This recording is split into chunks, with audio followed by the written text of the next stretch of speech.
గాక. ప్రభునందు ప్రియులారా, మన ముందు 7 నెలలు గడిచిపోయి 8వ నెల మొదటి ఆదివారంలోనికి మనం అందరము వచ్చేసాము. అది దేవుని యొక్క కృపను బట్టి, దేవుడు అనుగ్రహించినటువంటి దయను బట్టి, మహాదేవుడు మనకు ఆయుష్ను ఆరోగ్యాన్ని ప్రసాదించడం వలన రోజులను దాటుకుంటూ మనం ముందుకు కొనసాగుతూ ఉన్నాము.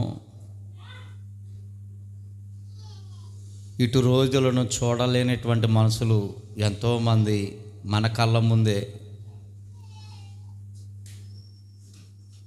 లోకంలో కలిసిపోతూ ఉన్నారు, అంతరించిపోతూ ఉన్నారు. వారితో మనము సమపాళ్ళు కాకుండా మహాదేవుడు మనకు అనుగ్రహించినటువంటి ఆయుష్ను బట్టి, ఆరోగ్యాన్ని బట్టి, ఇంకా ఆయన పాద సన్నిధిలో సజీవులుగా మన తండ్రి అయిన దేవదేవుని యేసుక్రీస్తు ద్వారా ఆత్మతోనూ సత్యంతోనూ ఆరాధించడానికి ఇంతటి గొప్ప భాగ్యాన్ని దేవుడు మనకు అనుగ్రహించటం ఆనందించదగ్గ విషయము. మనమందరం కలిసి చక్కటి పాటలు పాడి దేవుని స్తుతించగలిగాము, మహిమపరచగలిగాము. ప్రతి వారికి ఇటు అవకాశం ఉన్నా దానిని మనసున ఉంచుకొని ఆరాధించడానికి దేవుని పాద సన్నిధికి అందరికంటే ముందు వెళ్ళాలి అనేటువంటి మంచి భక్తి, విశ్వాసము ఈ రోజుల్లో తక్కువ మందికే ఉంది. ప్రియులారా, ఏది ఎలాగైనప్పటికీ మన దేవుడు మనకి అద్భుతమైనటువంటి ఆశీర్వాదాన్ని అనుగ్రహిస్తానని, ఆయన యందు ఉన్నటువంటి బిడ్డలను దర్శిస్తానని, మన ప్రభు ఏదైతే వాగ్దానం చేశాడో వాగ్దానం చేసిన వాడు నమ్మదగిన వాడు గనక మరణ పర్యంతం వరకు దేవుని యందు విశ్వాసంగా ఉండడానికి ఇటు ఆదివారాలు దేవుని యొక్క సందేశాలు మనకెంతో ప్రయోజనకరంగా ఉంటూ ఉన్నాయి. వారానికి ఒక పాఠాన్ని దేవుడు బయలుపరుస్తున్నటువంటి పాఠాంశాలను మనం నేర్చుకుంటూ ఉన్నాం. వాటి వల్ల మన ఆత్మీయ విశ్వాసము పెంపొందించుకోవడానికి ప్రయోజనకరంగా ఉంటూ ఉన్నాయి ఈ యొక్క ఉపదేశాలు. ఆధ్యాత్మికంగా దేవుని సన్నిధిలో మనము మన కుటుంబాలు కట్టబడడానికి దేవుని వాక్యము మనకు చాలా చాలా ప్రయోజనకరంగా ఉంటూ ఉంది. అది వినియోగించుకునే వారికి మరింత దీవెన, మరింత ఆశీర్వాదము అనుగ్రహించబడతా ఉంది.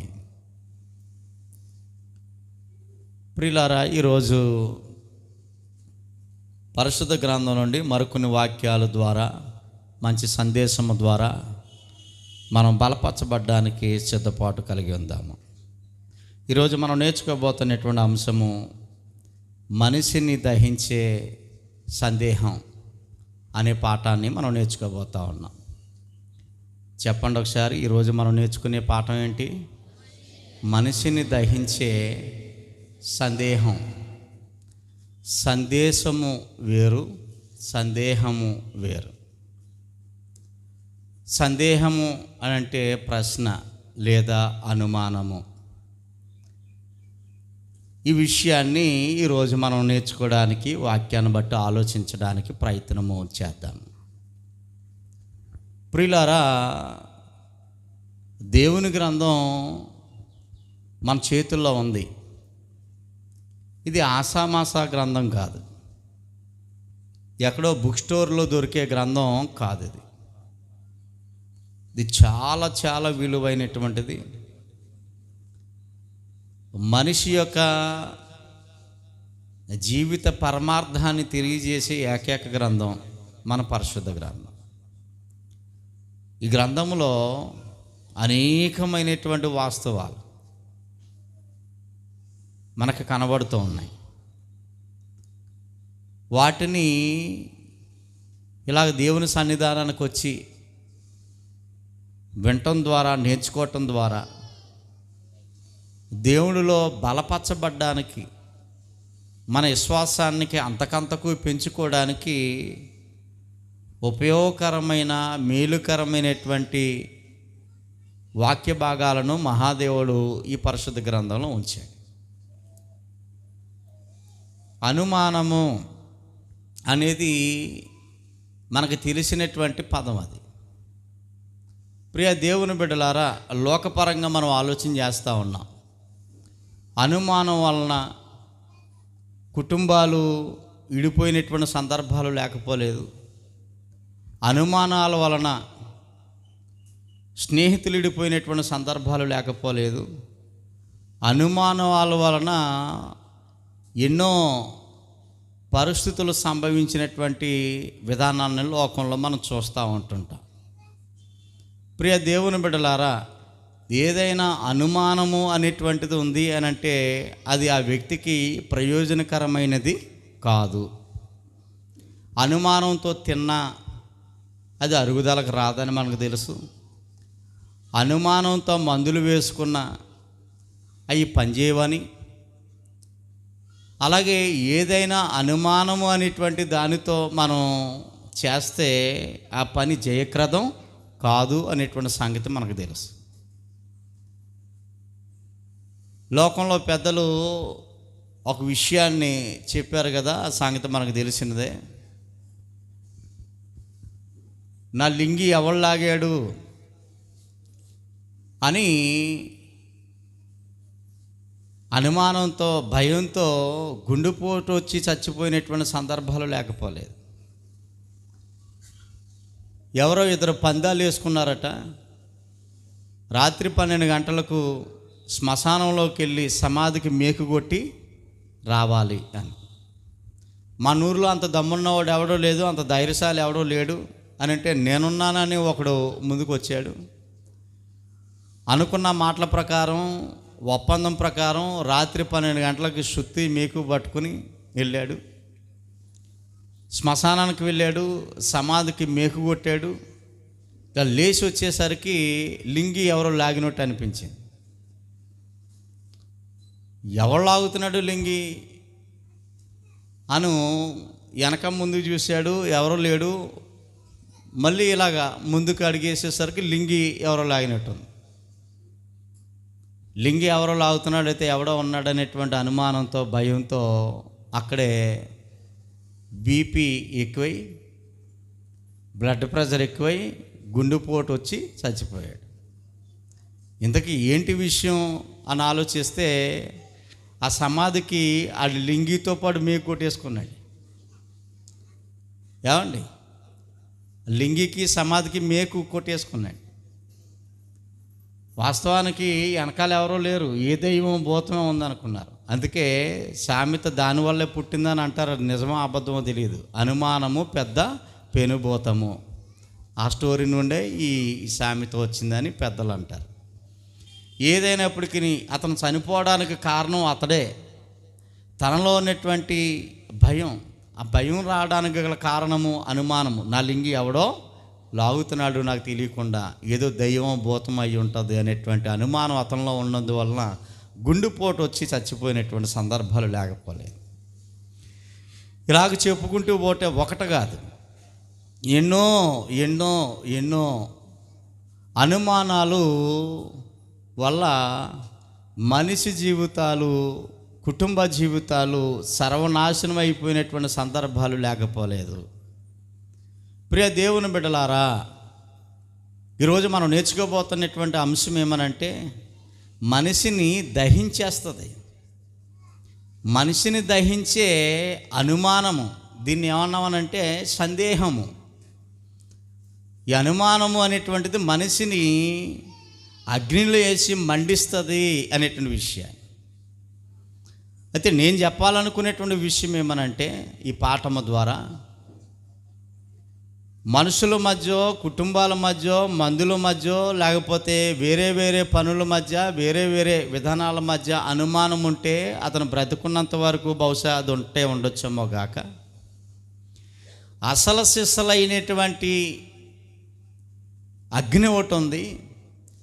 ఆ అగ్నికి శాశ్వతంగా నడిపించే అనుమానం ఒకటి ఉంది. మనిషిని అగ్నికి నడిపించే అనుమానం ఒకటి ఉంది. అది మనుషుల్లో ఏమాత్రము ఉండకూడనిది. మనుషుల్లో ఒకవేళ ఆ సందేహం గనక ఉంటే ఖచ్చితంగా ఆ సందేహం వలన, ఆ అనుమానం వలన ఆ మనిషిని ఎక్కడికి తీసుకుని వెళ్తుంది? అగ్నికి తీసుకుని వెళ్ళి అతను దహిస్తుంది, కాల్చేస్తుంది అనేటువంటి విషయాన్ని మనం ఈ పాఠం ద్వారా మనం నేర్చుకోబోతా ఉన్నాం. మనుషుల మధ్య ఉండే అనుమానం గురించి అయితే నేను చెప్పాలనుకుంటలేదు, కానీ ఒక ప్రధానమైనటువంటి విషయాన్ని మనం దృష్టిలో పెట్టుకుని ఆలోచన చేద్దాం ఈ పాఠాన్ని. మనం అందరం ఎవరు? క్రైస్తవులం. మనం అందరం ఎవరు అండి? క్రీస్తు నామాన్ని ధరించుకున్న క్రైస్తవులం. క్రైస్తవులకి మరో పేరుంది. ఏం పేరు అది?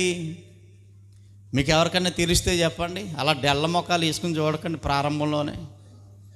క్రైస్తవులకు మరో పేరు ఉంది. ఏంటి ఆ పేరేంటది? విశ్వాసులు అనేటువంటి పేరు. క్రైస్తవులు అంటే విశ్వాసులు. అసలు ఈ విశ్వాసులు అనే పేరు ఎవరికి సార్థకం అవుతుంది?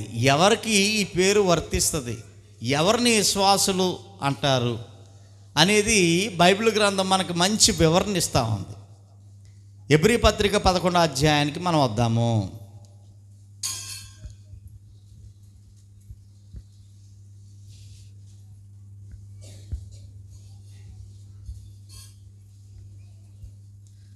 ప్రియులారా, ఎబ్రీ పత్రిక 11వ అధ్యాయంలో ప్రారంభం నుండి విశ్వాసం అనునది నిరీక్షింపబడు వాటి యొక్క నిజస్వరూపమును, అదృశ్యమైనవి ఉన్నాయి అనుటకు రుజువునై ఉన్నవి అని ఇక్కడ వాక్యం మనకు తెలియజేస్తాం. ఆ వాక్యం యొక్క అర్థం ఏమనంటే, సారాంశం ఏమనంటే, విశ్వాసులు అని ఎవరిని అంటారు అని అంటే, కళ్ళకి కనబడనివి, అదృశ్యంగా ఏ అయితే ఉన్నాయో, అంటే కంటికి కనబడనివి ఏ అయితే ఉన్నాయో అవి ఉన్నాయి అని నమ్మేవారు మాత్రమే విశ్వాసులు అన్న విషయాన్ని అక్కడ జ్ఞాపకం చేస్తా ఉన్నాయి. మన కళ్ళకి కనబడనివి ఉన్నాయి అని నమ్మేవారు మాత్రమే విశ్వాసులు. అసలైనటువంటి విశ్వాసము వారిదే అనేటువంటి విషయాన్ని జ్ఞాపకం చేస్తూ ఉన్నాయి. ప్రభునందు ప్రియ దేవుని బిడ్డలారా, ఇక్కడ ఉన్నటువంటి బిడ్డల్లో దేవుణ్ణి చూసిన వాళ్ళు ఎంతమంది ఉన్నారో చెప్పండి. ఇక్కడ ఉన్నటువంటి బిడ్డల్లో చాలామంది ఉన్నాం కదా. దేవుణ్ణి నేను చూశానండి అన్నవాళ్ళు ఎవరన్నా ఉన్నారా? ఏదోటి చెప్పండి నాకు. ఉన్నారా లేరా? లేరు. ఒకవేళ మనం లేకపోవచ్చు, మన కుటుంబంలో మన తండ్రులు కానీ, మన తల్లులు కానీ, మన తాతలు కానీ దేవుని కల్లారా చూసిన వాళ్ళు ఉన్నారా? లేరు. ఓకే. అలానే దైవత్వంలో యేసు ప్రభు వారు కూడా ఉన్నారు. యేసు ప్రభు వారిని చూచిన వారు ఇక్కడ ఎవరన్నా ఉన్నారా? యేసు ప్రభు వారిని కూడా చూసిన వాళ్ళు లేరు. దైవత్వంలో మరొకరు పరిశుద్ధాత్ముడు. పోనీ పరిశుద్ధాత్మను చూచిన వారు ఎవరన్నా ఉన్నారా ఇక్కడ? లేరు. పరిశుద్ధాత్మను కూడా చూచిన వారు ఇక్కడ లేరు. సర్లే, దేవుణ్ణి చూచిన వారు లేరు. అయినా దేవుడు ఉన్నాడు అని నమ్మే వాళ్ళు ఉన్నారా? పోనీ నాకు గట్టిగా చెప్పే ప్రయత్నం చేయండి నేను అడిగేదానికి. దేవుని చూచిన వారు లేరు, కానీ దేవుడు ఉన్నాడు అని నమ్మే వాళ్ళు ఉన్నారా? ఉన్నారు. యేసు ప్రభువుని చూసిన వారు లేరు, కానీ యేసు ప్రభు వారు ఉన్నారు అనే సంగతిని నమ్మేవారు ఉన్నారా? ఎస్. పరిశుద్ధాత్మను చూచిన వారు లేరు, పరిశుద్ధాత్ముడు ఉన్నాడు అని నమ్మేవాడు ఉన్నారా? ఎస్, ఉన్నారు. మనలో ఏముందండి? మనలో ఏముంది? ఆత్మ. మనలో ఏముంది? ఆత్మ ఉంది. నీ ఆత్మను నువ్వు ఎప్పుడన్నా చూసుకున్నావా? మన ఆత్మని, మన సొంత ఆత్మని, మనలో ఉన్న ఆత్మని ఎప్పుడైనా అర్థంలో కానీ, ఫోటోలో కానీ, లేకపోతే ఏ రూపంలో అయినా మన ఆత్మని మనం చూసుకున్నామా? చూసుకున్నామా లేదా? మరి ఆత్మ ఉందని నమ్ముతున్నామా? మనలో నమ్ముతున్నామా? నమ్ముతున్నాం. ఓకే. అయితే మనలను పరలోకానికి వెళ్ళనివ్వకుండా, జాగ్రత్తగా వినే ప్రయత్నం చేద్దాం. పరలోకానికి వెళ్ళనివ్వకుండా నరకాగ్నికి తీసుకుని వెళ్ళేవాడు ఒకడున్నాడు. చెప్పండి, ఎవడో వాడు? సాతానుడు, అపవాది అని పేర్లు. ప్రియులారా, ఇక్కడ ఉన్న బిడ్డలు చెప్పండి, సాతానుని ఎంతమంది చూశారు?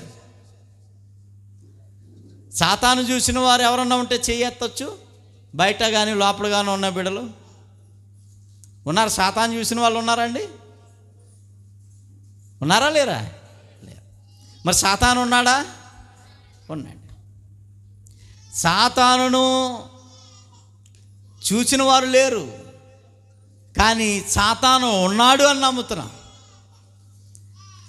సర్లే, సాతానును తీసుకుని వెళ్ళిపోయే ఈ భూమి మీద ఉన్నటువంటి మనుషులను పట్టుకుని నరకాగ్నిలోను పడవేస్తా ఉన్నాడు సాతానుడు. ఆ నరకాగ్నికి, నరకానికి తీసుకుని వెళ్ళే ప్రయత్నమే నిరంతరము చేస్తూ ఉన్నాడు. పోనీ ఆ నరకాన్ని, సాతానుని తీసుకుని వెళ్ళి నరకంలో వేయబోతున్నటువంటి ఆ నరకాన్ని చూసిన వాళ్ళు ఉన్నారు అక్కడ? లేరు. పోనీ నరకం ఉందా? ఉందా? నరకాన్ని తప్పించి పరలోకానికి తీసుకుని వెళతాను అని ఓ మహాత్ముడు వాగ్దానం చేశాడు. అందుకొరకు నేను ముందుగా వెళ్ళి మీ కొరకు స్థలములు సిద్ధము పరిచెదను.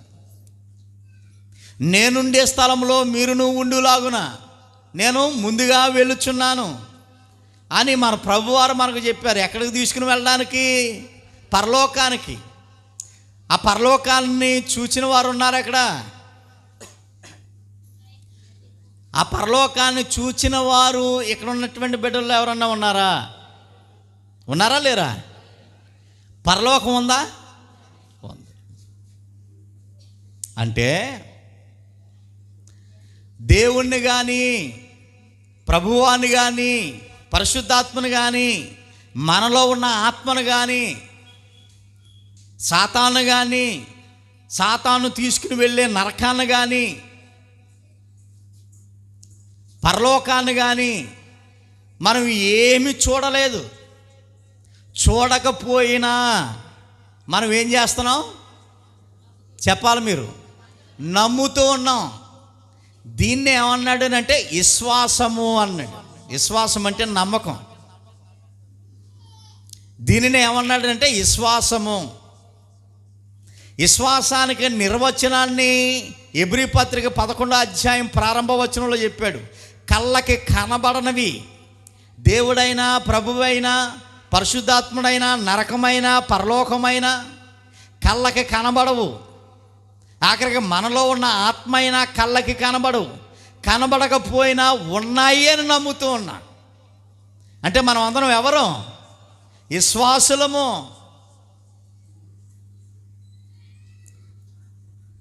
మనం అందరం విశ్వాసులం. మనకంటే ముందున్నటువంటి తరాల వారు ఉన్నారు కొంతమంది భక్తులు బైబిల్ గ్రంథంలో. అబ్రహాము కానీ, మోసే కానీ, పౌలు గారు కానీ, పేతురు గారు కానీ, యోహాను గారు కానీ భక్తులు ఎంతోమంది మనకున్నారు.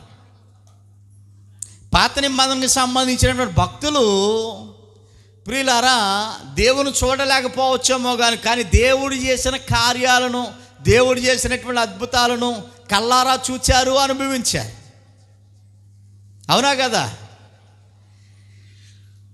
ఆ భక్తులు దేవుడు చేసినటువంటి కార్యాలను చూచి, దేవుడు చేసే అద్భుతాలను అనుభవించి, దేవుడు ఉన్నాడు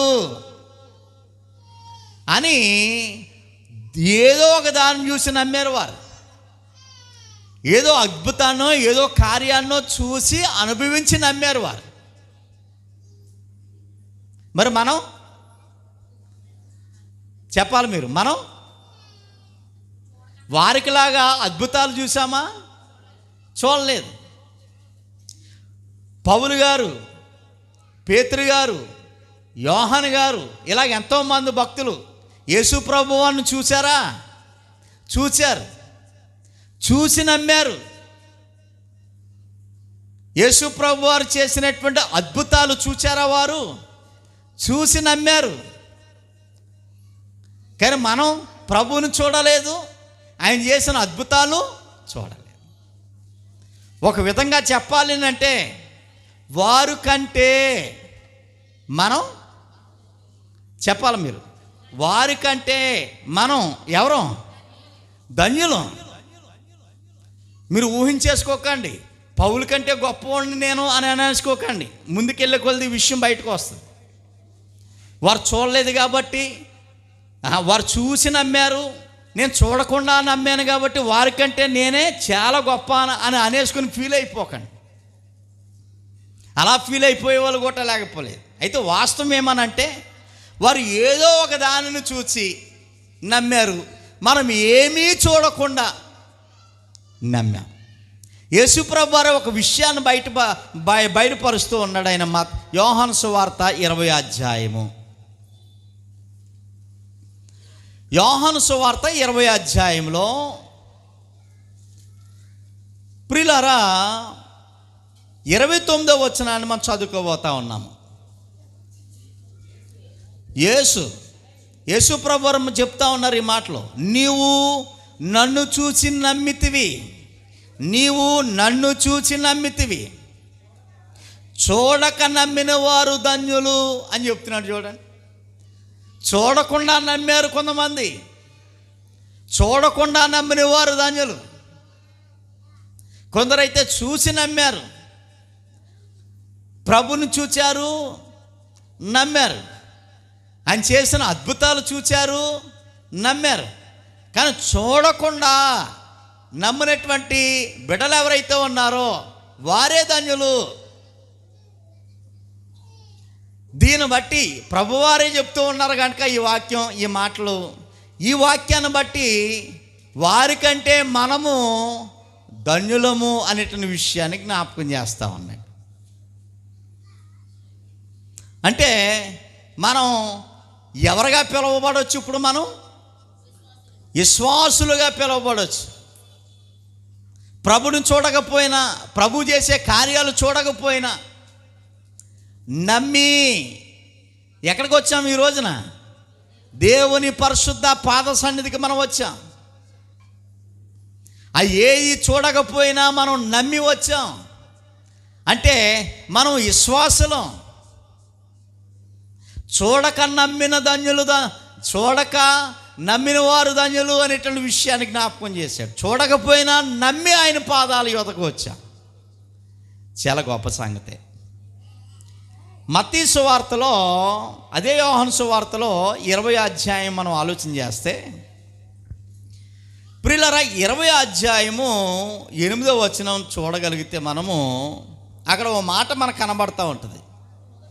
అప్పుడు మొదట సమాధి యొద్దకు వచ్చిన ఆ శిశువుడు లోపలకు పోయి చూసి నమ్మాను. యేసు ప్రభు వారు సమాధిలో లేడు, ఆయన చెప్పినట్లుగానే నిజంగా లేచాడు అని చూసి నమ్మాడట.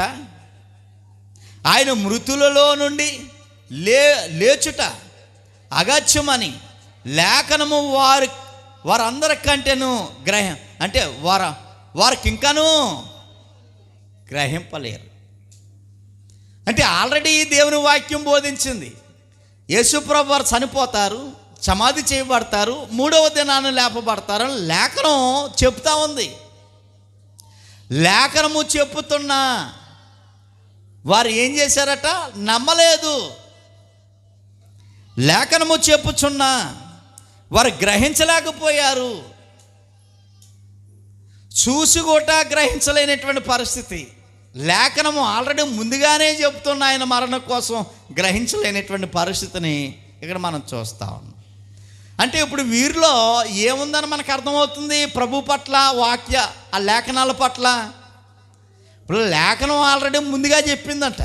ఏమని చెప్పిందంటే, లేఖనాలు యేసు ప్రభు వారు చనిపోతారు, శ్రమలు పాలై చనిపోతాడు, తిరిగి 3వ దినాన్ని లేస్తాడని ఆయన చనిపోవడానికి ముందుగానే లేఖనాలు ఘోషించాయి. ఆ లేఖనాలు ఆల్రెడీ వారి చేతుల్లో ఉన్నాయి. అవి చదివారు, చదివి కూడా వారు గ్రహించలేదు. గ్రహించకపోవడానికి గల కారణం చెప్పండి మీలో ఎవరైనా? వారు నమ్మకపోవడానికి, విశ్వాసం ఉంచలేకపోవడం. లేఖనాలు చెప్పుతున్నా చనిపోయి 3వ దినాన్ని లేస్తాడని లేఖనాలు చెప్పుతున్నా నమ్మకపోవడానికి, గ్రహించకపోవడానికి గల కారణం ఏంటి? వారిలో ఏముంది? ప్రభు పట్ల, ఆయన మరణం పట్ల ఏముందో చెప్పండి? అనుమానము. లేఖనాల పట్ల అనుమానము, ప్రభు పట్ల అనుమానము. మనం గత వారం ఎప్పుడో కానీ మనం చదువుకునేటువంటి ఒక వాక్యంలో ఏముందనంటే, లేఖనాల యందు నిత్యజీవం ఉంది అనేటువంటి ఒక వాక్యాన్ని మనం చదువుకున్నాం. కానీ ఆ సంగతి గ్రహించడంలో ఎక్కడున్నటువంటి భక్తులు ఫెయిల్ అయిపోయారు. లేఖనము సత్యమే చెప్తుంది గనక, చనిపోయినటువంటి క్రీస్తు తిరిగి లేపబడతాడు అనేటువంటి సంగతి లేఖనాలు చెబుతున్నా వారు గ్రహించలేదు అనంటే, ఇప్పుడు వారిలో ఖచ్చితంగా ఏముందని మనకు అర్థమవుతుంది? అనుమానం ఉన్నది. చెప్పడం అయితే చెప్పాడు కానీ చనిపోయి 3వ దినాన్ని లేస్తాను, నిజంగా లేస్తాడు ఇర్రా? ఆదాము గారి దగ్గర నుండి ఎంతమంది మన కళ్ళ ముందు చనిపోవట్లేదు, ఎంతమందిని సమాధి చేయట్లేదు? వాళ్ళలో ఎవరైనా లేచారా? మరి ఎవడో లేవలేనప్పుడు, సమాధిలో నుంచి ఎవడు తిరిగి రానప్పుడు ఈయన ఎలా లేస్తాడు అన్న దృష్టి మీద, ఆ దృష్టి కోణంతో లేఖనాలను కూడా వారు గ్రహించలేకపోయారు. అంటే వారిలో ఏముందని మనకు అర్థమవుతుంది? అనుమానము లేఖనాల పట్ల. ప్రభు పట్ల వారికి అనుమానం ఉంది. ప్రభు గూర్చి బోధిస్తున్నటువంటి లేఖనాల పట్ల వారికి అనుమానం ఉంది. అనుమానం మంచిదా చెడ్డదా? చెప్పండి ప్రియులారా. చెడ్డది. ఒకవేళ నీకు నాకు అనుమానం ఉందనుకోండి, మాటలు ఆగిపోతాయి, లేకపోతే కుటుంబాలు విడిపోతాయి. ఎప్పుడు వరకును? చనిపోయే వరకును. కానీ ప్రభు పట్లే, నిత్య జీవాన్ని ప్రసాదించే ప్రభు పట్లే అనుమానం ఉంటే, పరలోకాన్ని తీసుకుని వెళ్ళే, స్వర్గలోకానికి తీసుకుని వెళ్ళే ప్రభు పట్లే మనకు అనుమానం ఉంటే, ఆ వ్యక్తి పరలోకాన్ని కాదు కదా, పరలోకాన్ని ఇచ్చే పరమాత్ముడు మీద అనుమానం ఉంటే పరలోకానికి వెళ్తాడు ఆ వ్యక్తి? వెళ్ళడు. మరి ఆ మనిషి ఎక్కడికి వెళ్తాడు? నరకానికి. నరకంలో ఏముంది ఇప్పుడు? అగ్ని. అగ్నిలో ఏమవుతాడు ఈ అనుమానం ఉన్న వ్యక్తి? ఏమండి? దహించబడతాడు. మన పాఠం కూడా అదే. ప్రభు పట్ల అనుమానం ఉంటే, లేఖనాల పట్ల అనుమానం ఉంటే ఆ మనిషి దహించబడతాడు. ఎక్కడ దహించబడతాడు? నరకములో. గొప్ప చిత్రం ఏంటనంటే ప్రియులారా, లేఖనాలు యందు విశ్వాసం లేనటువంటి ఈ బిడ్డలు ఎవరైతే ఉన్నారో, ఈ భక్తులు ఎవరైతే ఉన్నారో, ప్రభు యొద్దకు కొత్తగా అప్పుడే వచ్చిన వారు కాదండి వీళ్ళు. లేఖనాలను గ్రహించలేనటువంటి, ప్రభు పట్ల విశ్వాసం లేనటువంటి వీరు అప్పుడే కొత్తగా ప్రభు యొద్దకు వచ్చిన వాళ్ళు కాదు. ప్రభుతో తిరుగుతున్నవారు, ప్రభు బోధలు నిత్యము వింటున్నవారు, ప్రభు చేసే అద్భుత ఆశ్చర్య కార్యాలు కళ్ళారా చూసిన వారు, చెవులారా విన్నవారు, ఆయనతో సంచరిస్తూ ఆయనతోటే తిరుగుతున్నటువంటి వీరు ప్రభు పట్ల ఏముందంటే వీరికి అనుమానము. ప్రభువు గురించి బోధిస్తున్నటువంటి లేఖనాల పట్ల ఏముందంటే వీరికి అనుమానము. మత్తయి సువార్తలో ఒక సంఘటన మీకు జ్ఞాపకం చేస్తాను ప్రియులారా. చూడండి, అందరూ మత్తయి సువార్త గ్రంథానికి ఒకసారి వద్దామా? 14వ అధ్యాయము, మత్తయి సువార్త 14వ అధ్యాయము 26వ వచనాన్ని మనం చదువుకోబోతా ఉన్నాము. ఆయన సముద్రము మీద నడుచుట శిష్యుడు చూచి తొందరపడి భూతమని చెప్పుకుని భయము చేత కేకలు వేసిరి. చూడండి, అక్కడ ఉన్నటువంటి సందర్భాన్ని ఒకసారి అలా తూకిగా మనం జ్ఞాపకం చేసుకుందాం. యేసు ప్రభు వారి శిష్యులు ధోనిలో ఉన్నారు. ధోనిలో ఉండి వలలు వేస్తూ ఉన్నారు. అటు సందర్భంలో పరమాత్ముడైనటువంటి యేసు ప్రభు వారు సముద్రము మీద నీళ్ళ మీద నడుచుకుంటూ వస్తూ ఉన్నాడు. ఆశ్చర్యం, అద్భుతం ఇది. ఎప్పటికొచ్చి ఏ నరుడు చేయలేనటువంటి కార్యం నీళ్ళ మీద నడవటం అంటే చిన్న సంగతి కాదు అది. యేసుప్రభు శిష్యులు ఎక్కడ ఉన్నారట? ధోనిలో ఉన్నారు. ప్రభువారు నీళ్ళ మీద నడుచుకుంటూ వస్తూ ఉంటుంటే భూతం అనుకుని, దెయ్యం అనుకుని అల్లిపోయి భయపడిపోయారు. అప్పుడు పేతురు తేరు చూశాడు. ఇలా తేరు చూసేసరికి అయ్యో నా ప్రభులాగా ఉన్నాడే, మా సొంత ప్రభులాగా ఉన్నాడే అని తేరు చూసి ఆయన పోలికలను ఆనవాలగట్టి, ఆయన వస్త్రాలను ఆనవాలగట్టి, ఆయన ఆకారాన్ని ఆనవాలగట్టి, ప్రభువా నీలాగా నేను నడవాలనుకుంటూ ఉన్నాను, నువ్వు ఎలా అయితే నీళ్ళ మీద నడుస్తూ ఉన్నావో అలానే నేను కూడా నీళ్ళ మీద నడవాలనుకుంటూ ఉన్నాను, ఒకసారి నాకు అవకాశం ఇస్తావా అని అడిగినప్పుడు పేతురు రా అని ప్రభువారు రమ్మని చెప్పినప్పుడు పేతురు గోట ధోనిలో ఉన్నటువంటి వ్యక్తి నీళ్ళ మీద అడిగేశాడు. ధోనిలో ఉన్నటువంటి కాలు తీసి నీళ్ళ మీద వేసాడు, సముద్రం మీద. మునిగిపోవటం లేదు, చాలా సంతోషం వచ్చింది. మళ్ళీ రెండవ అడుగు వేశాడు, ధైర్యం వచ్చింది. ప్రభులాగా నేను నడవగలుగుతూ ఉన్నాను నీళ్ళ మీద. గులకరాయి వేస్తేనే మునిగిపోతుంది కదా. 60, 70, 80 కేజీలు ఉన్నా నేను కూడా నీళ్ళ మీద నడవగలుగుతూ ఉన్నానని నీళ్ళ మీద చక్కగా అడుగులో అడుగేసుకుంటూ ముందుకి నీళ్ళ మీద నడుస్తూ ఉన్నాడు పేతురు. ధోనిలో ఉన్న వాళ్ళందరూ తప్పట్లు కొడతా ఉన్నారు. ఏం ఆశ్చర్యము, అద్భుతం! ప్రభు నడుస్తూ ఉన్నాడు, ప్రభువులానే పేతురు గోట నీళ్ళ మీద నడుస్తూ ఉన్నాడు. ఈలోగా ఏమైంది అనేటువంటి విషయాన్ని ఆలోచన చేస్తే చల్లటి గాలి వచ్చిందట. గాలిని చూసి భయపడి మునిగిపోతా ఉన్నాడు. అతను దిగిపోతా ఉన్నాడు, నీళ్ళలోనికి దిగిపోతా ఉన్నాడు. అప్పుడు యేసుప్రభు వారు చూసి ఏమన్నారనంటే, అల్ప విశ్వాసి ఎందుకు సందేహపడితివి? ఓ అల్ప విశ్వాసి ఎందుకు సందేహపడితివి? ఎందుకు నీకు అనుమానం వచ్చింది? ముందున్న ప్రభువుని చూడకుండా, శక్తిమంతుడైనటువంటి ప్రభువుని చూడకుండా గాలిని చూసి భయపడ్డావు. నువ్వు భయపడ్డావు. ముందున్న శక్తిమంతుడు, సర్వోన్నతుడైనటువంటి దేవుడు కుమారుడైనటువంటి యేసు వైపు నువ్వు చూసి నడవకుండా దేనిని చూసి భయపడ్డాడట? గాలిని చూసి భయపడ్డాడు. అంటే ఇప్పుడు ఎవరి మీద ఇతను అనుమానం వచ్చింది? ప్రభు మీద సందేహమేలా అని అడుగుతున్నాడు. అల్ప విశ్వాసి, నీకెందుకు నా మీద అనుమానం వచ్చింది? ఇప్పుడు అతనికి వచ్చినటువంటి అనుమానం, ప్రభు పట్ల అతనికి వచ్చినటువంటి అనుమానం అతను నీళ్ళ మీద నడిచేలా చేసిందా, మునిగిపోయేలా చేసిందా? మునిగిపోయేలాగా చేసింది. అంటే అనుమానము అనేటువంటిది ఆ వ్యక్తిని ముంచేస్తుంది అనేటువంటి సంగతిని జ్ఞాపకం చేస్తూ ఉన్నాడు. ఇంతకీ ఎవరి మీద ఇతనికి వచ్చిన అనుమానం? ప్రభువు మీద. అంతకుముందు ఏ కార్యాలు చేయలేదా ప్రభువారు? అవి పేతురు గారు చూడలేదా, అనుభవించలేదా?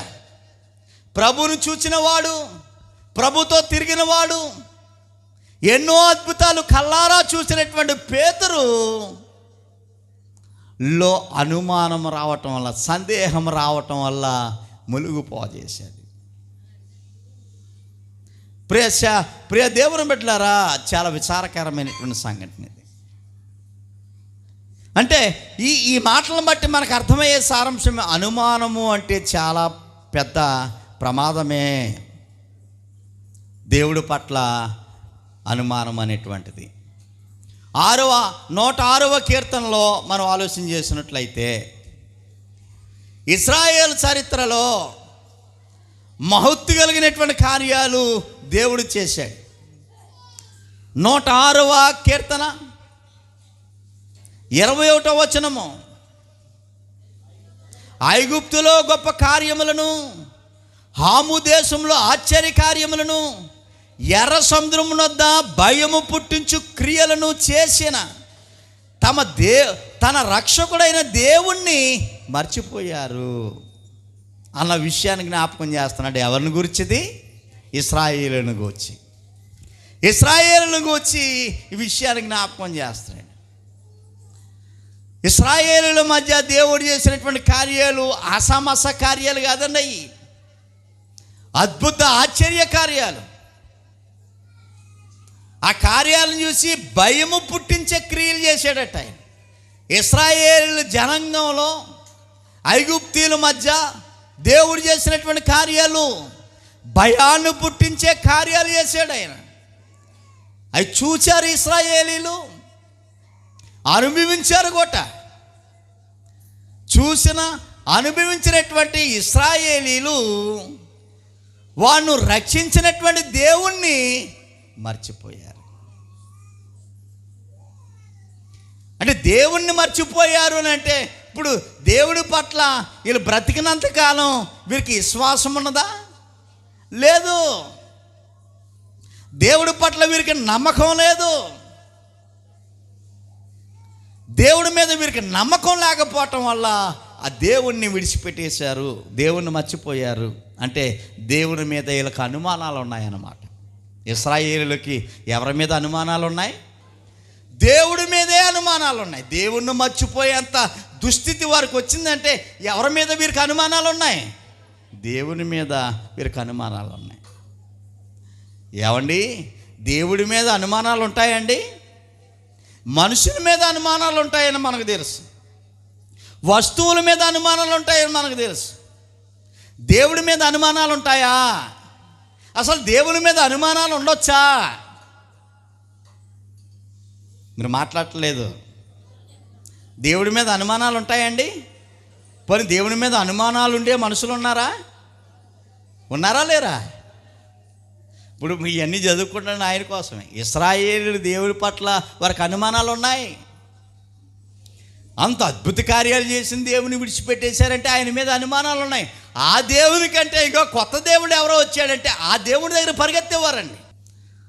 అంటే శాశ్వత దేవుడి కంటే, పురాతన కాలము నుండి ఉండే దేవుని కంటే, ఆది అంతము లేని దేవుడి కంటే కొత్త దేవుడు ఎవరన్నా పుట్టుకొస్తే, ఈ కొత్త దేవుడు ఫలానా చేస్తున్నాడు, ఫలానా అని ఒకవేళ ఎవరన్నా ఉప్పు అందిస్తే అటు మళ్ళీపోయే మనుషులు ఈ లోకంలో ఉన్నారట. అటువైపు తిరిగిపోయే మనుషులు ఎంతోమంది ఉన్నారట. మరి అంతకుముందు నుండి ఎన్నో ఆశ్చర్య కార్యాలు, అద్భుత కార్యాలు చేసే దేవుణ్ణి ఎక్కడ పెట్టావు? మరి నువ్వు నిన్ను పుట్టించి పోషిస్తున్నటువంటి దేవుణ్ణి ఎక్కడ పెట్టావు? పక్కకు దోచేసావు. కొత్త దేవుడు రావటంతోనే పాత దేవుణ్ణి ఏం చేసావు? పక్కన పెట్టేసి. ఇశ్రాయేలు పరిస్థితి అదే. కొత్త దేవుళ్ళు పుట్టుకొచ్చేసరికి అసలు ప్రారంభం నుండి ఉన్నటువంటి లోకనాథుడు, మన దేవుడు లోకనాథుడు, సర్వాధిపత్యము కలిగినటువంటి వాడు, సర్వ సృష్టికి కారణభూతుడు, అంతము లేనివాడు, సజీవుడైనటువంటి దేవుడు. అలాంటి దేవుణ్ణి పక్కన పెట్టేశారంటే ఇప్పుడు దేవుని మీద వీరికి ఏమున్నాయని మనకు అర్థమవుతుంది? అనుమానాలు ఉన్నాయి.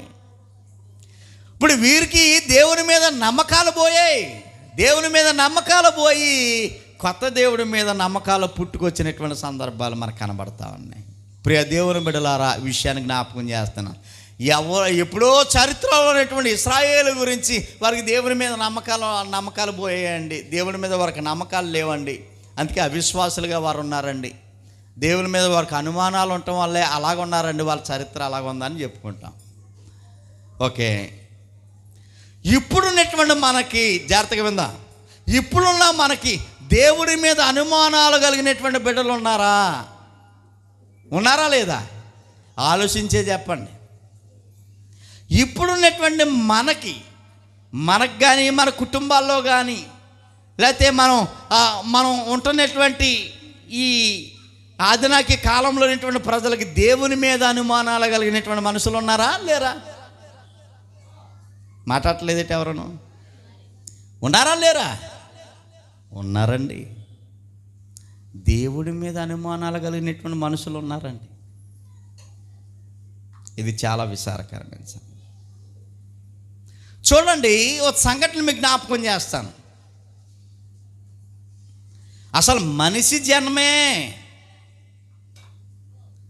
ఒకసారి న్యాయాధిపతుల గ్రంథానికి మనం వెళ్ళినట్లే మనిషి ఎంత విచిత్రమైనడు అంటే, న్యాయాధిపతుల గ్రంథము 6వ అధ్యాయము, న్యాయాధిపతుల గ్రంథము 6వ అధ్యాయంలో ప్రియులారా ఒక సందర్భం మనకు కనబడతా ఉంటుంది. 36వ వచనం నుండి మీరు 33 నుండి చదువుకోగలిగితే 40వ వచనం వరకు ఆ సందర్భం అక్కడ మనకు కనబడతా ఉంటుంది.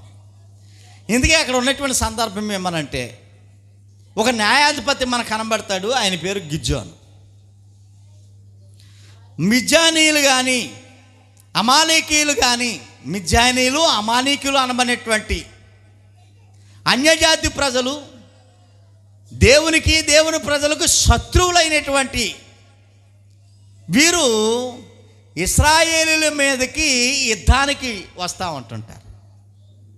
ఇశ్రాయేలు మీద దాడికి వస్తూ ఉంటుంటారు. ఇశ్రాయేలు దేవునికి సంబంధించిన వారు. అమాలేకీయులు కానీ మిద్యానీయులు కానీ వీళ్ళు సాతానులకు సంబంధించిన వారు అనుకుందాం కాసేపు అంజులు కనుక. ఇప్పుడు దేవుడు ఏమంటాడంటే, ఇశ్రాయేలుకి న్యాయాధిపతిగా గిద్యోను ఉన్నాడు. అబ్బాయి మీరేం భయపడద్దు, నేనున్నాను. ముందున్నటువంటి వారిని చూసి మీరు కంగారు పడిపోకండి, నేనున్నాను అని దేవుడికి ఎప్పటికప్పుడు చెప్తానే ఉంటుంటాడు. గిద్యోనికి ఇశ్రాయేలీయులకి ఎదుటిగా ఉన్నటువంటి శత్రువును చూసి, అమాలేకీయులు కానీ మిద్యానీయులను కానీ ఇలా శత్రువులను చూసి భయపడొద్దు, మీకు తోడుగా నీడగా నేనున్నాను అని దేవుడు చెబుతుంటే, దేవుడు మాట పట్ల వీరికి నమ్మకం లేక దేవునికి ఓ చూసిన అడుగుతుంటాడు గిద్యోను. ఏంటో చూచినట్టాడు, దేవా నువ్వు నిజంగా మా యందు ఉన్నావని మేము నమ్మాలని అంటే నేను షరతు పెడతాను, ఓ రూల్ పెడతాను. ఆ రూల్ కనుక నేను చెప్పినటువంటి విధానాన్ని కనుక నువ్వు మా కళ్ళకి చూపించినట్లయితే మాకు ధైర్యం వస్తుంది. శత్రువుల చేతిలో మేము చిక్కకుండా మేము విజయం పొందుతాం, కాపాడబడతాం అనేటువంటి నమ్మకం మాకు కలగాలంటే మేము చూస్తానుగా నువ్వు కార్యం చేయాలి అని దేవునికి షరతు పెడతాడండి. అమ్మ వింటున్నారా మీరు? ఇలా నా వైపు చూడాలి. ఏ గ్రంథంలో ఇప్పుడు ఉన్నాం మనం? ఈరోజు ఈ పాఠం ఏంటో చెప్పండి. పోయింది. ఈరోజు పాఠం ఏంటి మనం? మనుషులు దహిస్తున్న సందేహం అంటే అనుమానం అనే పాఠంలో ఉన్నాం. ఇప్పుడు దేవుణ్ణి ప్రశ్నిస్తూ ఉన్నాడు గిద్యోను. నువ్వు నిజంగా మాయందే ఉన్నావు అని మేము నమ్మాలి అని అంటే, శత్రువుల చేతిలో చిక్కకుండా మేము ఉండాలి అని అంటే, మేము చూస్తున్నగా ఒక కార్యాన్ని నువ్వు చేయాలి. ఇంతకీ ఆ కార్యం ఏంటి అని అంటే, ఇగో ఈ మైదానంలో గొర్రెబొచ్చోటి పెడుతున్నాను. దేవుడితో మాట్లాడుతున్నాడు. గొర్రెబొచ్చోటి పెడతా ఉన్నాను. ఉదయం లేచేసరికి గొర్రెబొచ్చు మీదే మనుషు పడాల. మైదానం అంతా 6 నెలలుగా పొడిగా ఉండాల. గొర్రెబొచ్చు మీదే ఏం పడాలట? మనుషు పెరిగిపోయి పడాల. మిగతా మైదానం అంతా ఎలా ఉండాలి? పొడిగా 6 నెలలుగా ఉండాల. ఉదయం లేచేసరికి ఈ సూచన నువ్వు చేస్తే నిజంగా నువ్వు మా యందున్నావు అని మేము నమ్ముతాం. ఈ ప్రశ్న ఎవరు అడుగుతున్నారు? గిద్యోను అనబడినటువంటి వ్యక్తి. ఎవరిని అడుగుతున్నాడు? దేవుణ్ణి అడుగుతున్నాడు. ఇప్పుడు దేవుని మీద నమ్మకం ఉందా లేదా? నమ్మకం లేదు కదా. ఇప్పుడు దేవుని మీద ఏముంది? ఇతనికి అనుమానము. దేవుడు ఏమన్నాడని, సర్లే ఓకే నువ్వు చెప్పినట్లుగానే మైదానంలో గొర్రెబొచ్చు పెట్టాడు. మైదానంలో గొర్రెబొచ్చు పెట్టాడు. తెల్లారేసరికి మైదానం అంతా పొడిగా 6 నెలలుగా ఉంది. గొర్రెబొచ్చు మనిషితో నింపబడి ఉంది. ఆ గొర్రెబొచ్చుని తీసి పిండాడట. పిండితే నీళ్ళు వచ్చినాయి. దేవా, నేను ఏదో తెలుసో తెలియకో నీతో నేను వ్యాజ్యమాడి నిన్ను ఇలా శోధించాను. నా తప్పు క్షమించిన ఆయన. నువ్వు నిజంగా సర్వశక్తిమంతుడువు, నీకు అసాధ్యమేది ఏదీ లేదు అని అనాలా? కానీ అలాగ అనలేదు. అలాగ అనకపోగా ఒకవేళ నేను లేచేసరికి ఎవడైనా అసలు ఈ ఊరిలో వాడు తిరం కాదు నాయన, నేను లేచేసరికి గొర్రెబొచ్చు మీదే ఆ మనిషి పెట్టి ఉన్నాడేమో ఎవడో తెలుసు, నేను నమ్మటం లేదు. మళ్ళీ ఇంకో సూచన, మళ్ళీ రాత్రికి ఈ గొర్రెబొచ్చు మైదానంలో పెడతాను. మైదానం అంతా మనుషు పడాల, గొర్రెబొచ్చు మాత్రము ఆరిపోయి ఉండాలి, పొడిగా ఉండాలా అని చెప్పాడు. అబ్బాబ్బా, ఎంత విచిత్రమైనటువంటి సంఘటన ఇది. మైదానం అంతా మనుషు పడాలా, ఆరిన దానిగా ఈ గొర్రెబొచ్చు ఉండాలని చెప్పాడు. ఓకే అని దేవుడు ఏం చేశాడనంటే, మళ్ళీ తెల్లారేసరికి మైదానం అంతా మనుషు పడ్డది, ఆ గొర్రెబొచ్చు మాత్రం పొడిగా ఉన్నది. ఆరినటువంటి విధానంలో పొడిగా ఉన్నది. ఎందుకు ఈ సందర్భాన్ని మీకు జ్ఞాపకం చేశాను అంటే, ఇప్పుడు దేవుడు మీద వీళ్ళకి ఏమున్నాయండి? అనుమానం. అంతకుముందు దేవుడు ఏ కార్యాలు చేయలేదా? అదేనా కొత్త? ఎన్నో కార్యాలు. మనిషి జీవితం సరిపోదండి. దేవుడు చేసే కార్యాలు చెప్పుకుంటూ పోతే మన జీవితం సరిపోదు. లెక్కలేనటువంటి అద్భుతాలు కార్యాలు మహోన్నతుడైన దేవుడు చేస్తే అవి కాదని నేను చూస్తుండగా ఒక కార్యం చూస్తే తప్ప నేను నమ్మను అన్నాడు ఆయన. ఎంత విచారకరమైన సంగతి అంటే, దేవుని మీద అనుమానం, దేవుని శక్తి మీద అనుమానం.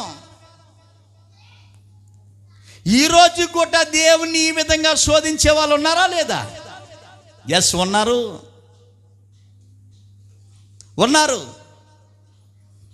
ఇదిగో నాయనా, పిల్లకి పెళ్ళైతే గుళ్ళోకి వస్తాను. దేవునితో ఈ విధమైనటువంటి బేరాలు, కూరగాయల బేరంలాగా. కుర్రోడికి ఉద్యోగం వస్తే బాప్టిజం తీసుకుంటాను.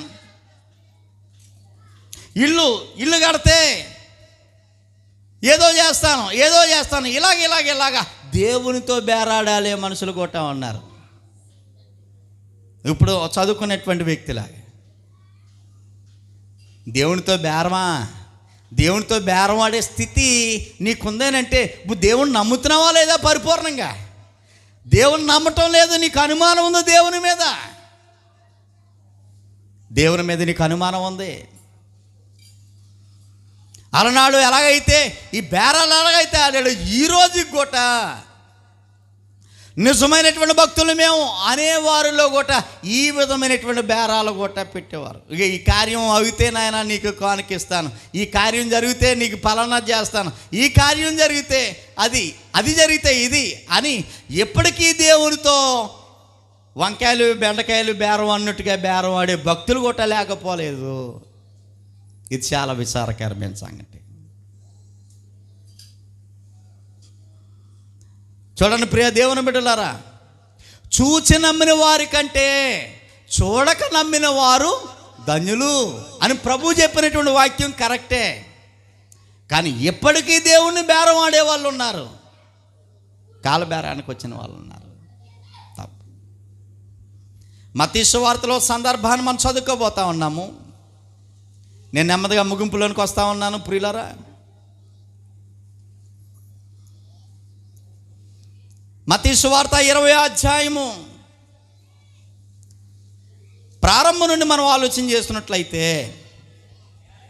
యేసు ప్రభు వారు ఒక ఉపమానాన్ని చెప్తా ఉన్నారు. ఆ ఉపమానం దేనితో పోలుస్తూ ఉన్నాడో తెలుసా? పరలోక రాజ్యముతో పోలుస్తూ ఉన్నాడు ఆయన.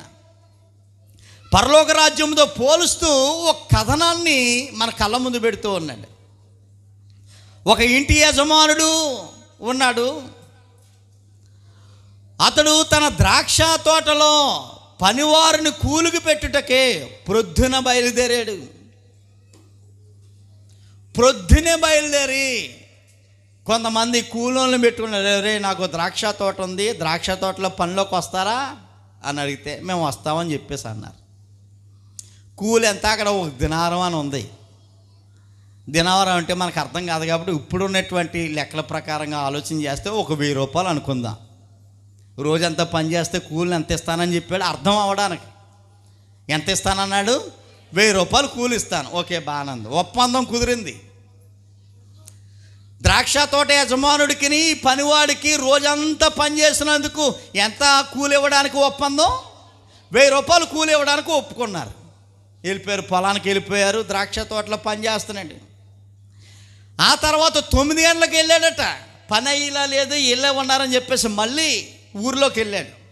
మరికొందరిని పిలిచాడు. రే నా ద్రాక్ష తోటలో పని చేస్తారా? పని చేస్తాం, కూలి నా తోసిన కాడికి ఇస్తాను. ఓకే అని చెప్పేసి 9 గంటలకు కొట్ట కొంతమంది పనిలోకి వచ్చారు. ఆ తర్వాత 12 గంటలకు వెళ్ళాడట మళ్ళీని ఊర్లోకి.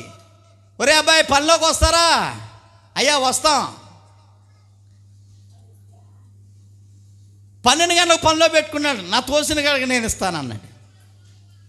ఆ తర్వాత 3 గంటలకు మళ్ళీ 3 గంటలకు కూడా పని వాళ్ళని పెట్టుకున్నాడు తోసిన కాడికి కూలి ఇవ్వడానికి. సాయంత్రం 5 గంటలకి 6 గంటలకు పని అయిపోతుంది. 5 గంటలకు కూడా వెళ్ళాడంటే ఊర్లోకి ఈ ద్రాక్ష తోట యజమాని. 5 గంటలకు కూడా పనిలోకి రమ్మని కూలోళ్ళని పెట్టుకున్నాడు. ఓకే, బాగా. అంటే తెల్లవారుజామున ఉదయం 6 గంటలకు పనిలోకి వెళ్ళిన వాళ్ళు ఉన్నారు, వాళ్ళ ఒప్పందం ప్రకారంగా వెళ్ళారు.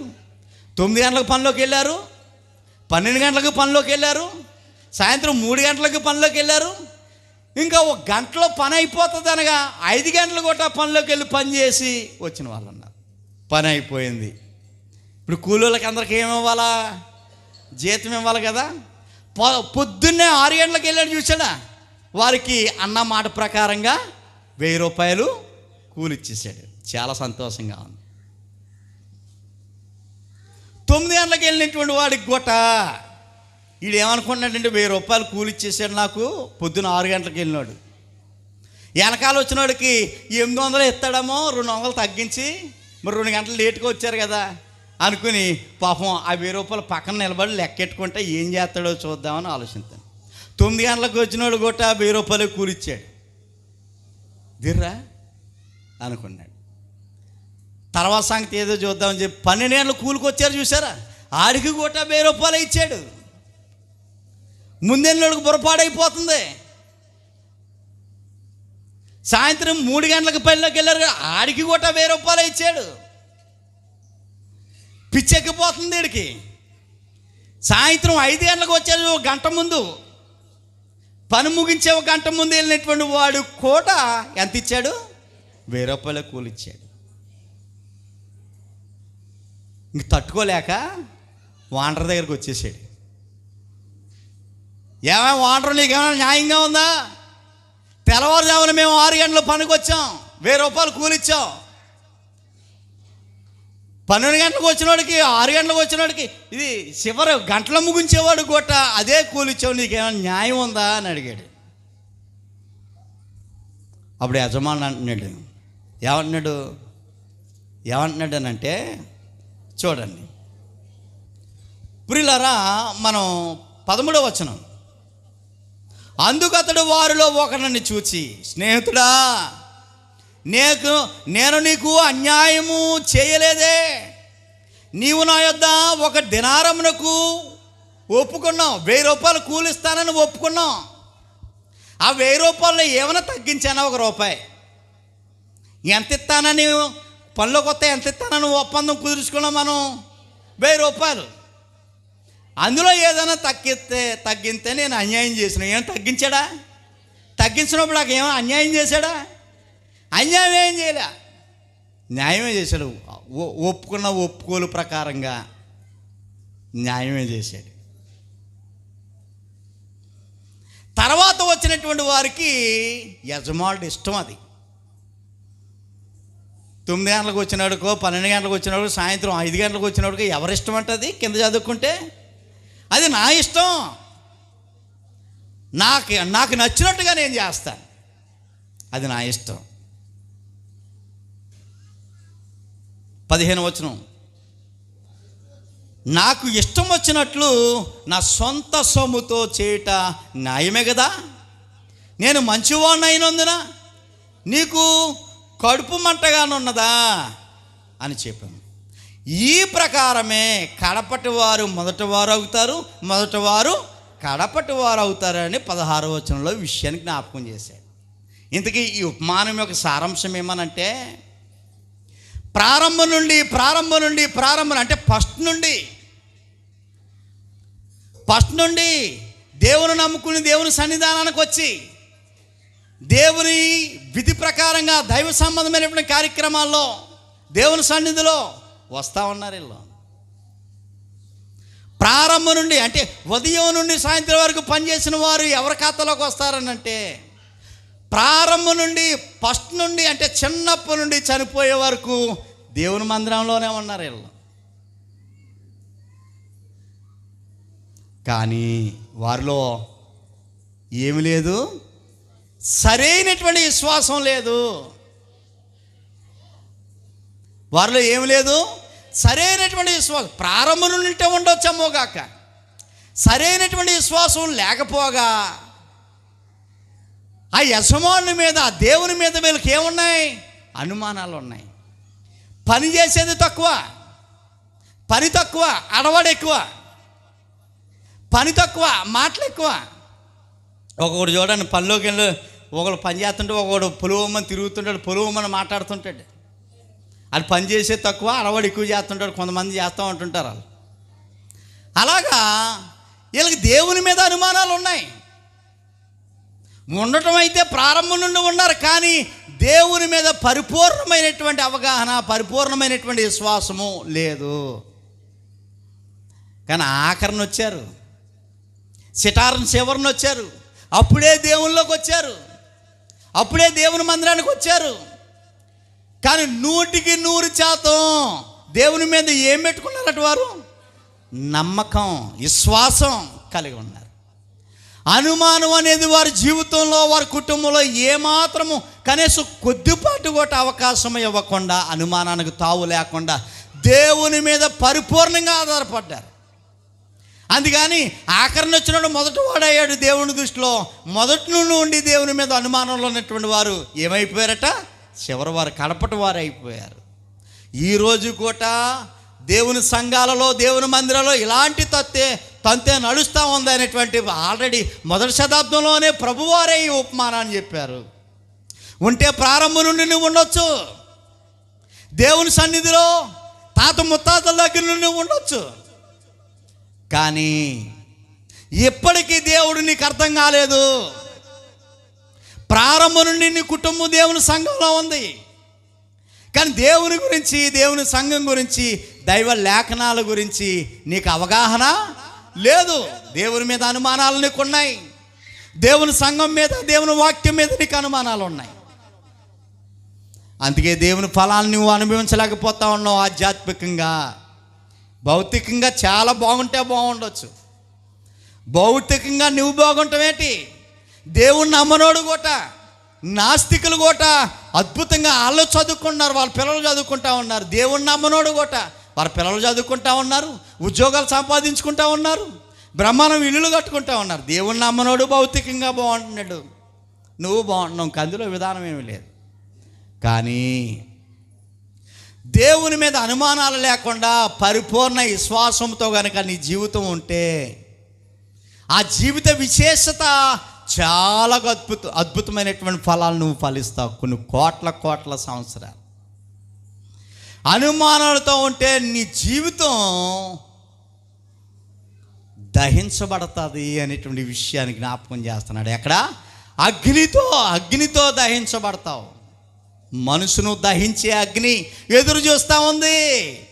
ఈ సంగతి నీకు గుర్తుందో లేదో, నిన్ను కాల్చివేసే అగ్ని, నిన్ను దహించే అగ్ని ఎదురు చూస్తూ ఉంది. దేవుని మీద, దేవుని వాక్యం మీద అనుమానాలతో సందేహంతో నువ్వు ఉండటం వల్ల నువ్వు దహించబడతావు అనేటువంటి విషయాన్ని జ్ఞాపకం చేసుకుంటా ఉన్నాడు. ప్రియ దేవుని బిడ్డలారా, చూడండి మత్తయి సువార్త 8వ అధ్యాయంలో, మత్తయి సువార్త 8వ అధ్యాయము 11వ వచనము, అనేకులు మీతో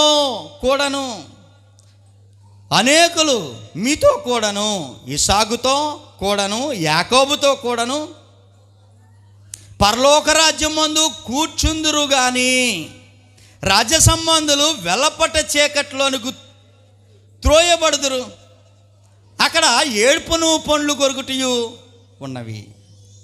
చూడండి, నా వాక్యాన్ని మరొకసారి చదువుకుందాం. 11వ, అనేకులు మీతో కూడాను, అనేకులు తూర్పు నుండి పడమట నుండి వచ్చి అబ్రహాముతోనూ ఇసాకుతోనూ యాకోబుతో కూడా పరలోక రాజ్యమందు కూర్చుంటారు కానీ రాజ్య సంబంధులు వెలపట చీకట్లో త్రోయవేయబడతారన్నాడు.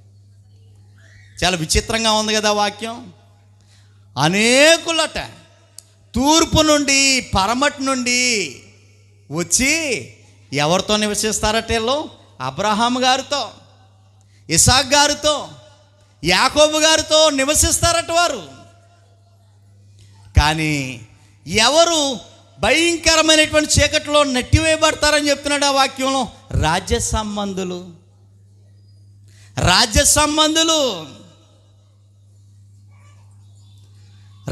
సంబంధులు వెలపటి చీకట్లో నువ్వు త్రోయవేయబడతారు. రాజ్య సంబంధులు అంటే ఎవరు? అంటే దేవుని నమ్ముకున్న బిడ్డలే. ఎందుకు త్రోయవేయబడతారు అని అంటే, వీరు దేవునికి వారి జీవితాలని పరిపూర్ణంగా సమర్పించకపోగా దేవుని మీద వీళ్ళకి ఎన్నో అనుమానాలకు ఉన్నాయి.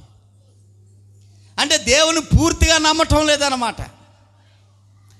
పైపచ్చు ఏమన్నా అనేసుకుంటున్నారని అంటే, వారికంటే మేమే ధన్యులం, వారు చూసి నమ్మారు, మేము చూడకుండా నమ్మాం అన్నటువంటి భ్రమలో ఉన్నారు. కానీ దేవుడి మీద ఎన్నో అనుమానాలు. ప్రియ దేవుని బిడ్డలారా, నేను ప్రారంభంలో చెప్పాను, మనుషుల మధ్య, వస్తువుల మధ్య, దాని మీదో దీని మీదో అనుమానం ఉంటే పర్లేదేమో, కానీ దేవుని మీద అనుమానం ఉంటే గనక వెలపట చీకట్లోకి త్రోయవేయబడతావు అనేటువంటి విషయానికి జ్ఞాపకం చేస్తున్నాడు. అక్కడ ఏముంటాయో చెప్పండి? అక్కడ ఏముంటాయట? అక్కడ ఏడుపును పండ్లు కొరుకుట ఉండెను. నీ శ్వాస ప్రకారము, నీవు విశ్వసించిన ప్రకారము నీకు అవునుగా కానీ చెప్పు. దేవుని మీద నీకున్నటువంటి విశ్వాసాన్ని బట్టే నీ జీవితం ఆధారపడి ఉంటుందని చెప్తున్నాడు. దేవుని మీద నీకున్న నమ్మకాన్ని బట్టే నీ విశ్వాస జీవితం ఆధారపడి ఉంటుంది, నీ భక్తి జీవితం ఆధారపడి ఉంటుంది. పిల్లలు అర్థమవుతుందా, నిద్రవుతుందా? ఏ పాఠం ఈరోజు మంది? మనసును దహించే అనుమానము. ఎవరి మీద ఈ అనుమానం ఉండకూడదా? దేవుని మీద. దేవుని మీద అనుమానం ఉండేవాళ్ళు ఉన్నారా అంటే ఎందుకు లేరండి? బోలు మంది. ఎలాగ మనం చెప్పుకుంటా పోతే టైం అయిపోతుంది. మనకి 1 గంట అయిపోవచ్చు, 2 అయిపోవచ్చు, 3 అయిపోవచ్చు, తరగవు దేవుని మీద అనుమానం. ఇలా చెప్పుకుంటా పోతే ఎన్నో పరిస్థితులు. మొగుడు పిల్లలు గొడవాడుకుంటే గుడి మానేసేవాళ్ళు కొంతమంది. ఏమండి, కుర్రోడు కొన్ని తిరంగా లేకపోతే గుడి మానేసేవాళ్ళు కొంతమంది. ముసలి చచ్చిపోతే గుడి మానేసేవాళ్ళు కొంతమంది. ఒకవేళ అలాంటి పరిస్థితి ఏదైనా ఏదవుతే, అమ్మ ఎన్ని పరిస్థితులు ఎలా ఉన్నా నేను చచ్చిపోతా, నువ్వు చచ్చిపోతావు, దేవుడు మాత్రం నిత్యము ఉంటాడు. రేపు మంగళవారం దినం అయిపోతుంది కదా, తర్వాత వారం నువ్వు గుళ్ళోకి వెళ్ళను, దేవునికి దూరం కాక అని చెప్పేవాళ్ళు ఎంతమంది ఉన్నారు? లేరే.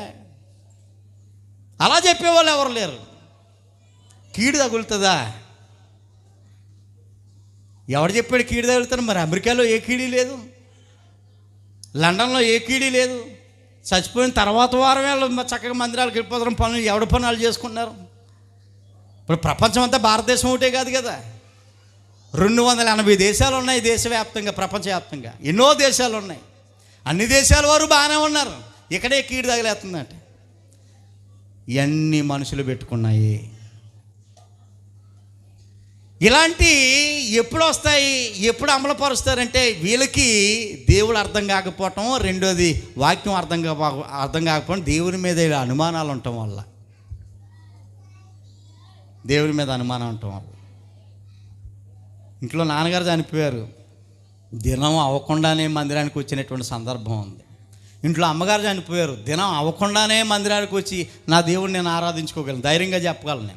నేను సంఘబిడ్డలు కూడా ఇదే చెప్పగలను. ఎవరన్నా నెల వరకు, 3 నెలల వరకు, సంవత్సరం వరకు అని అంటే మూతిమే గుద్దేను.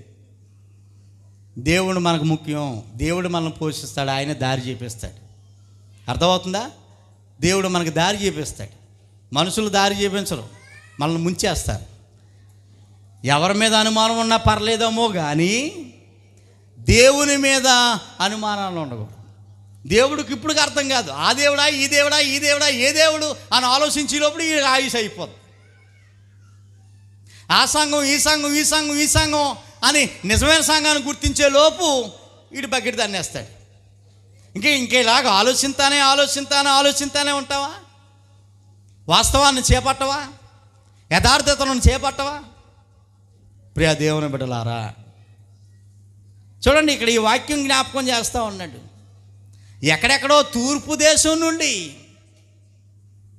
బయట వాళ్ళు ఆ పక్క నుండి ఈ పక్క నుండి ఆ పక్క నుండి వీళ్ళంతా వచ్చి దేవునికి సంబంధం లేని వారు. వాళ్ళంతా ఎవరట? ఏమండి, తూర్పు దేశం నుండి వచ్చారంటే వీళ్ళంతాను తూర్పు నుండి పరము నుండి వచ్చి అబ్రహాముతో నివాసం, ఇసాకుతో నివాసం. అబ్రహాం గారు ఎక్కడ ఉన్నారండి? అబ్రహాము పరలోకములో ఉన్నాడు. ఆయన పరలోకములో ఉన్నటువంటి అబ్రహాముతో నివసిస్తున్నారు. తూర్పు నుండి పరము నుండి వచ్చినటువంటి దేవునికి సంబంధం లేని వారు దేవుని తెలుసుకుని, ఆయనే నిజమైన వాడని తెలుసుకుని, ఆయన మీద పూర్తిగా ఆధారపడి అబ్రహాముతో, ఇస్సాకుతో, యాకోబుతో నివాసం ఉంటున్నారట. పుట్టినప్పటి నుండి దేవుడు దేవుడు దేవుడు అని అనుకున్న వాళ్ళే రాజ్య సంబంధులు. వాళ్ళే నెట్టివేయబడ్డారని చీకట్లోనికి, దహించబడ్డానికి.